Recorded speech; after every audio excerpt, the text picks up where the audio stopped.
آئیے کتاب رحمت سورہ الکہف اٹھائیں۔ اللہ تعالیٰ نے ایک واقعہ بیان کیا ہے حضرت موسیٰ اور حضرت خضر علیہ السلام کا، کہ حضرت موسیٰ علیہ السلام عزم مصمم کر کے جب چلے تو اللہ فرماتا ہے کہ ہم نے حضرت موسیٰ علیہ السلام کو جس بندے کی نشانی بتائی تھی وہ بندہ ان کو وہاں مل گیا۔ سفید چادر اوڑے حضرت خضر علیہ السلام وہاں لیٹے ہوئے تھے، تو یہ جا کے ان کے پاس کھڑے ہو گئے کہ حضرت میں آپ کی خدمت میں اس لیے آیا ہوں کہ اللہ نے آپ کو جو خصوصی علم عطا کیے ہیں میں ان کو سیکھنے کی غرض سے آپ کی چوکھٹ پہ آیا ہوں۔ کہا تم میرے ساتھ صبر نہیں کر پاؤ گے، معاملے مشکل ہیں، سفر دشوار ہے، منزل کٹھن ہے، اور میرے معاملات ایسے ہیں کہ تم اعتراض کرو گے اس کے بغیر تم رہ نہیں سکتے۔ حضرت موسیٰ علیہ السلام نے کہا اگر اللہ نے چاہا تو آپ دیکھیں گے میں صبر کروں گا اور آپ کے کسی حکم کی کسی کام کی میں نافرمانی نہیں کروں گا، کسی کام کا انکار نہیں کروں گا۔ کہا کہ اچھا شرط یہ ہے کہ جو میں کروں اس پر تم اعتراض نہیں کرو گے، سوال نہیں کرو گے، یہاں تک کہ میں خود ہی نہ بتاؤں۔ تو کہا کہ یہ شرط ٹھہری، میں کوئی بات نہیں کروں گا۔ فانطلقا، دونوں چل پڑے، دریا کے پار جانا تھا۔ جو کشتی کا مالک تھا، کشتی باندھ تھا، وہ حضرت خضر علیہ السلام کو جانتا تھا تو اس نے کرایہ بھی نہیں لیا، لیکن جب کشتی پر سوار ہوئے تو عصا مار کے حضرت خضر علیہ السلام نے کشتی کا ایک پھٹا توڑ دیا۔ تو بے ساختہ حضرت موسیٰ علیہ السلام نے کہا آپ نے پھٹا توڑ دیا، یہ سارے ڈوب جائیں؟ کہا میں نے کہا تھا نا تم میرے کاموں پہ صبر نہیں کر پاؤ گے۔ تو حضرت موسیٰ کو یاد آیا، کہا میں بھول گیا تھا، اس پر مواخذہ نہ کیجیے۔ پھر دونوں چل پڑے۔ بچے کھیل رہے تھے، ایک خوبصورت لڑکا وہ بھی بچوں میں کھیل رہا تھا، حضرت خضر آگے بڑھے اور اس کی گردن مروڑ دی، اس کو قتل کر دیا۔ صاحب شریعت تھے حضرت موسیٰ علیہ السلام، نہ رہ سکے، پھر بول پڑے ایک جان کو بغیر کسی جان کے بدلے میں قتل کر دیا، اس نے گوایا کیا تھا ہمارا؟ آپ نے بہت ہی جو ہے وہ غلط کام کیا، یہ کام اچھا نہیں کیا آپ نے۔ کہا میں نے کہا نہیں تھا کہ تم میرے ساتھ صبر نہیں کر پاؤ گے۔ کہا ایک موقع اور دے دیجئے، اب اگر میں نے کوئی اعتراض اٹھایا تو پھر دوبارہ مجھے آپ اپنی صحبت میں نہ رکھیے، عذر تمام ہو جائے گا۔ پھر دونوں چل پڑے، یہاں تک کہ ایک بستی میں دونوں آئے تو آپ نے بستی والوں سے کہا کہ ہم مہمان ہیں، آپ ہماری مہمان نوازی کیجیے، کھانا کھلائیے۔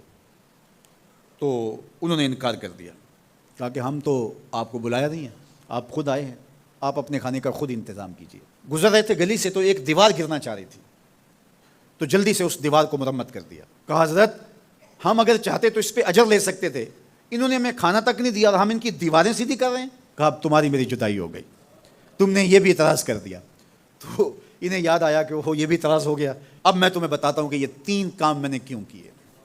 اللہ اکبر۔ اب سنیے، قرآن ہمیں بتاتا ہے کہ ظاہری علم بھی ہوتا ہے لیکن کوئی باطنی علم بھی ہوتا ہے۔ کہا وہ پہلی بات کشتی والی سنو، یہ 2 مسکین بچوں کی کشتی تھی، ان کے گھر کا چولہا اس کی کمائی سے جلتا تھا۔ دریا کنارے کنارے ایک ظالم بادشاہ رہا تھا جو لوگوں کی کشتیاں چھین رہا تھا، ہم نے تھوڑا سا عیب لگا دیا، وہ ٹوٹی کشتی چھوڑ کے چلا گیا۔ اب وہ تھوڑے سے پیسے لگا کے کشتی مرمت کرا لیں گے، گھر کا چولہا جلتا رہے گا، بتاؤ اچھا کیا یا برا کیا؟ کہا رہی بات اس بچے کی جس کو ہم نے قتل کیا، اس کے ماں باپ مومن تھے، نیک تھے، صالح تھے، بچے نے بڑا ہو کے بہت برا ہونا تھا، ہم نے اس کو قتل کر دیا، اللہ اس کے بدلے ان کو بہتر اولاد دے گا۔ علماء تفسیر نے لکھا ہے اس بچے کے بدلے میں اللہ نے ان والدین کو ایک بیٹی عطا کی جس کی نسل سے 70 نبی پیدا ہوئے۔ دیوار کی کہانی بھی سن لیجئے، یہ شہر کے 2 یتیم بچوں کی دیوار تھی اور اس کے نیچے ان کا خزانہ تھا اور ان کا باپ بڑا نیک تھا۔ خزانہ دیوار کے نیچے ہے، دیوار گرنا چاہ رہی ہے، کسی معمولی دھکے سے گر جاتی۔ 2 ہی صورتیں تھیں، یا وہ بچے خود اپنا خزانہ اٹھا لیتے یا لوگ اٹھا کے لے جاتے۔ لوگ اٹھا کے لے جاتے پھر بھی ہاتھ میں کچھ نہ آیا، اور اگر وہ خود اٹھا لیتے تو بچے ہیں، بچپنے کی وجہ سے وہ اس کو اڑا دیتے۔